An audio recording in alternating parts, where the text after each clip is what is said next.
Welcome to bird media. నేను మీ పవన్ కృష్ణమూర్తి. స్వర్గీయ doctor YS Rajasekhar Reddy గారు ఉమ్మడి ఆంధ్రప్రదేశ్ రాష్ట్ర మాజీ ముఖ్యమంత్రి వర్యులు, కాంగ్రెస్ పార్టీ నేత. వారి 77వ జయంతి సందర్భంగా నివాళులు.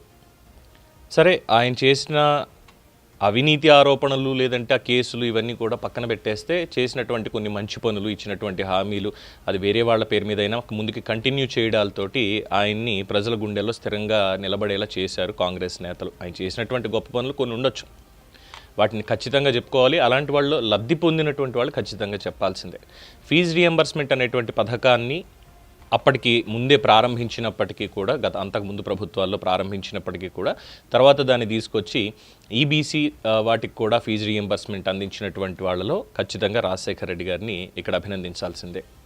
అందులో ఎందుకోనంటే, అందులో నేను కూడా ఒక లబ్ధిదారుని కనుక. నా ఎంబీఏ ఆయన మరణించిన తర్వాత చేసినప్పటికీ ఆయన తీసుకొచ్చినటువంటి ఫీజు రియంబర్స్మెంట్ పథకం, అదే కొనసాగించినటువంటి ఫీజు రియంబర్స్మెంట్ పథకంలో నేను కూడా చదువుకోవడం జరిగింది. తద్వారా ఆయనకి ఖచ్చితంగా కృతజ్ఞతతో ఉండాలి. ఇక మిగతా అవినీతి ఆరోపణలు అవన్నీ ఇప్పుడు మనం చెప్పుకోవాల్సినటువంటి అవసరం లేదు, మాట్లాడక్కర్లేదు. అవన్నీ కూడా జగన్మోహన్ రెడ్డి గారే స్వయంగా ఆయన పేరుని ఎఫ్ఐఆర్లో నమోదు చేయించడం ఇవన్నీ అయ్యాయి కాబట్టి దాని మీద మనం మాట్లాడక్కర్లేదు ప్రస్తుతానికి. అయితే వైసీపీకి వైఎస్ఆర్కి ఏంటి సంబంధం అంటే అసలు ఏం లేదు. కేవలం జగన్మోహన్ రెడ్డి గారి తండ్రి గారు అవ్వడం మాత్రమే తప్ప అసలు సంబంధం లేదు. మేబీ ఆయన భావజాలం మీద పెట్టిన పార్టీ అంటే కానే కాదు. ఆయన మరణానంతరం జరిగిన రాజకీయ క్రీడలో పెట్టబడినటువంటి ఒక పార్టీ. వైఎస్కి దానికి సంబంధం లేనే లేదు. వైఎస్ ఇప్పటికీ కూడా కాంగ్రెస్ నేతగానే ఉన్నారు తప్ప ఇంకొకటి లేదు. ఏమైనా క్లెయిమ్ చేసుకోవాలి, నేత ఒక రాజకీయ నేతగా క్లెయిమ్ చేసుకోవాలంటే ఖచ్చితంగా ఆ హక్కు కాంగ్రెస్ పార్టీకి, షర్మిల గారికి ఉంటుంది తప్ప ఇండిపెండెంట్ పార్టీగా పెట్టుకున్నటువంటి జగన్మోహన్ రెడ్డి గారికి లేదు అనేది కాంగ్రెస్ వాదుల వాదన. అలాగే వాళ్ళు కూడా క్లెయిమ్ చేస్తున్నటువంటిది అదే పాయింట్. ఏదేమైనప్పటికీ పులివెందుల్లో వెళ్ళి నివాళులు అర్పించేటువంటి క్రమంలో కుటుంబం మొత్తం ఒకేసారి అక్కడ ఉంటుంది అనుకుంటే, పాపం షర్మిల గారేమో ఒక దిశలోను, తర్వాత జగన్మోహన్ రెడ్డి గారు ఇంకొక దిశలోను వెళ్ళడం అనేది కాస్త బాధాకరం. ఆ కుటుంబాన్ని అభిమానించే వాళ్ళకి అందరూ కలిసి వెళ్ళి ఆయన వర్ధంతికి, జయంతికి నివాళులు అర్పించి ఆయన్ని తలుచుకుని వస్తారు అనుకుంటే, మధ్యలో ఈ ఆస్తి పోరాటాలు, రాజకీయాలు, ఇంకా ఇతరత్రా ఉన్నటువంటి కూడా బయటకు వచ్చి మొత్తానికి కుటుంబాన్ని పక్కన పెట్టేసాయి. ఇక అందులో వివేకానంద రెడ్డి గారి ఇష్యూ కావచ్చు, ఇతరత్రా ఉన్నటువంటివి కావచ్చు, అనేకమైనటువంటి. ఏదేమైనప్పటికీ అసలు కేవలం ఆ పేరుని వాడుకోవడానికి మాత్రమే వైఎస్ఆర్సీపీ ఉంటుంది తప్ప ఆయన ఆశయాల్ని లేదంటే ఆయనకి సంబంధించి లెగసీని ముందుకు తీసుకెళ్లేటువంటి కార్యక్రమం అయితే ఇక్కడ కనిపించట్లేదు. సొంత ఆలోచనలు ఇవే ఉన్నాయి తప్ప. ఎందుకంటే హుందా రాజకీయాలు చేయట్లేదు. ఇక్కడ ఒక చిన్న ఎగ్జాంపుల్ చెప్పాలి. ఆ రోజు నిండు సభలో ఆనాడు ప్రతిపక్ష నేతగా ఉన్నటువంటి చంద్రబాబు నాయుడు గారిని, ముఖ్యమంత్రిగా ఉన్నటువంటి రాజశేఖర్ రెడ్డి చాలా అనుచిత పదజాలం వాడి చాలా తప్పుడు మాట అన్నారు.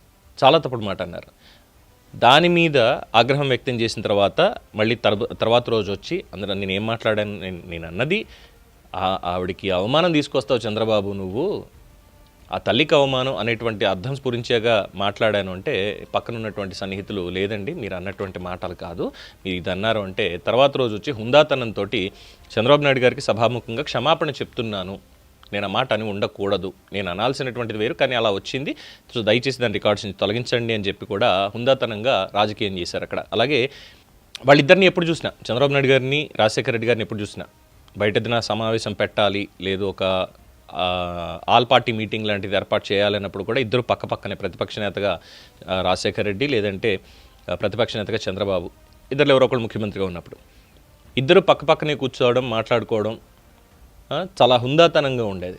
కానీ ఇప్పుడు వైఎస్ఆర్సీపీ దాంట్లో చూస్తే అలా లేదు. ఇష్టం వచ్చినట్టు ఎవరిని పడితే వాళ్ళ కుటుంబ సభ్యులను కూడా ఇష్టం వచ్చినట్టు దూషించేయడం, దానికి క్షమాపణ అంటూ ఏం లేదు. ఏదో బయటకు వచ్చి స్పర్ ఆఫ్ ద మూమెంట్ అని మాట్లాడడం తప్ప కనీస పశ్చాత్తాపం అనేది లేదు. సో అది రాజశేఖర రెడ్డి లక్షణం కాదు, అవన్నీ సొంత లక్షణాలు. కాబట్టి వైసీపీకి రాజశేఖర రెడ్డికి సంబంధం లేదు అని చాలామంది అభిప్రాయం వ్యక్తం చేస్తున్నారు. ఏదేమైనప్పటికీ 77వ జయంతి రోజున డాక్టర్ వైఎస్ రాజశేఖర రెడ్డి గారికి వారి జయంతి సందర్భంగా నివాళులు అర్పిస్తోంది బర్డ్ మీడియా. ఈ వీడియో మీకు నచ్చినట్లయితే లైక్ చేయండి, షేర్ చేయండి, సబ్స్క్రైబ్ చేయండి. మరిన్ని అప్డేట్ల కోసం మా వాట్సాప్ ఛానల్ను ఫాలో చేయండి.